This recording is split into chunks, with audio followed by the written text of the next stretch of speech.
Today we are going to start a new chapter, biotechnology. Well, let us see what is biotechnology.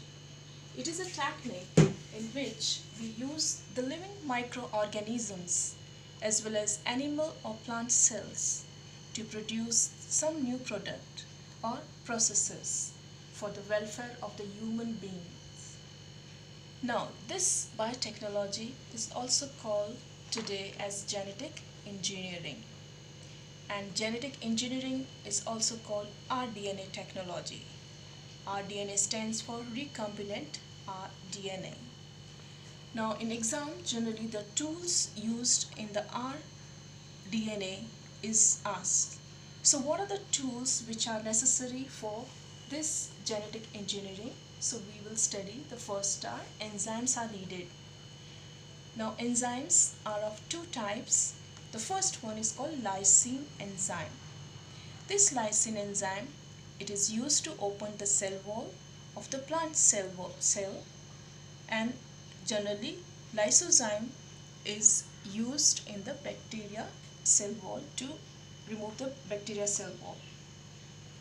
These enzymes are also called molecular or biological scissors. Scissors means to cut. So we have used lysine enzyme to cut the cell. The second is cleaving enzymes. The cleaving enzymes generally cleave a DNA molecule or cleave the plasmid.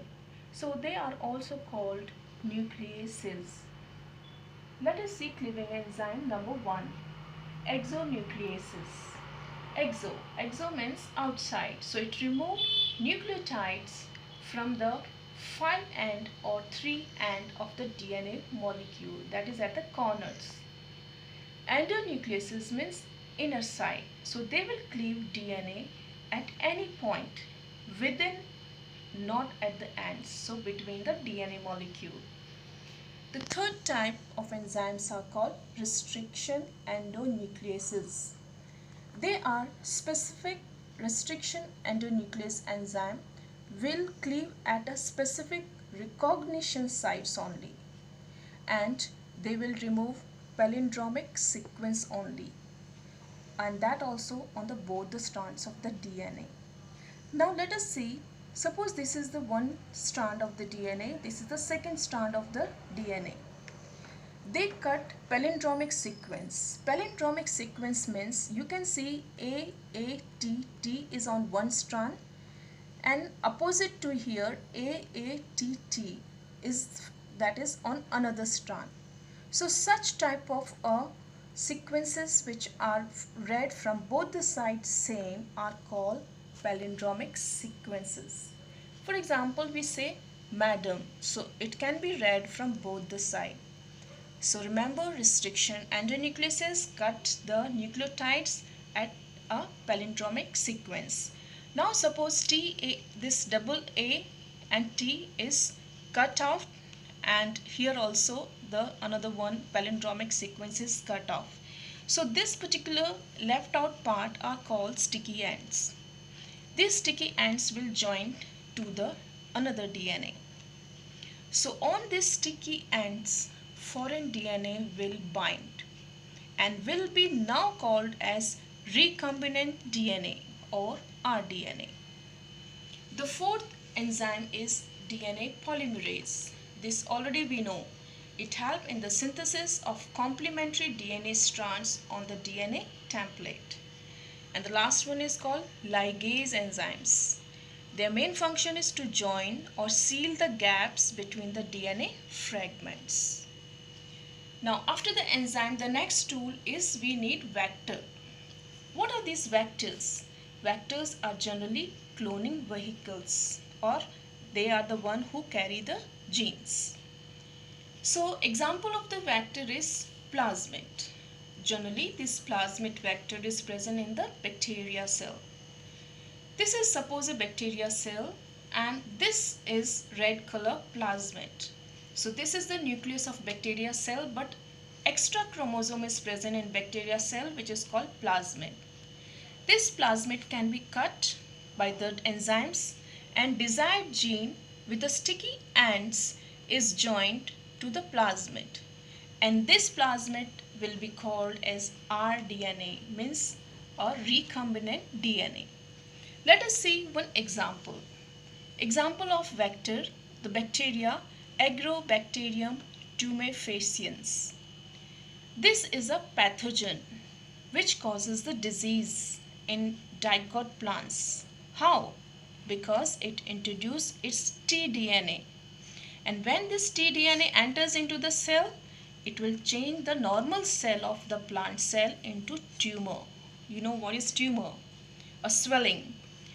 In tumor, what does this gene do?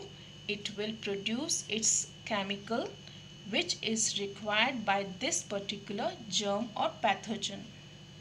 So the scientists have used this tumor inducing plasmid of Agrobacterium tumefaciens.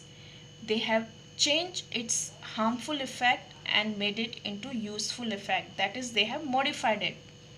After it is changed in a good way, it can be now introduced as a cloning vector by delivering the gene of interest in it into the variety of plants now. The second example of vector is retroviruses. You know what are retroviruses? They can change in the animal cells a normal cell into cancerous cells. Now this particular retrovirus, which is having a gene to change another cell, has been modified now. We have changed its harmful effect and now we are using it to deliver the desirable genes into any of the animal. Now the third tool which we need is called host organism. Host means in which this particular rDNA is going to be introduced. Generally it is introduced into E. coli bacteria. Now in exam the whole process is asked. So let us see this process with the diagram. We call it as recombinant DNA technology along with its steps. So you have to draw this diagram. This is bacteria cell which contains plasmid. This is the donor cell which contains DNA, the gene which we suppose needed. This plasmid is isolated. The first is isolation of genetic material, that is we remove them. So we have removed plasmid, we have removed DNA. Afterward we are going to do the second step. We are going to cut both of them. Plasmid is cut, we got sticky ends. Here also DNA is cut by restriction endonuclease and we have got the sticky end. So second step, cutting or fragmentation of DNA by restriction endonucleases. The third step is this plasmid which is open is here. The desired gene is here which is joined with this. So gene is added by which enzyme? Ligase. It is joining it. And we have got now recombinant DNA. We call it as rDNA. So we have got rDNA, formation of rDNA.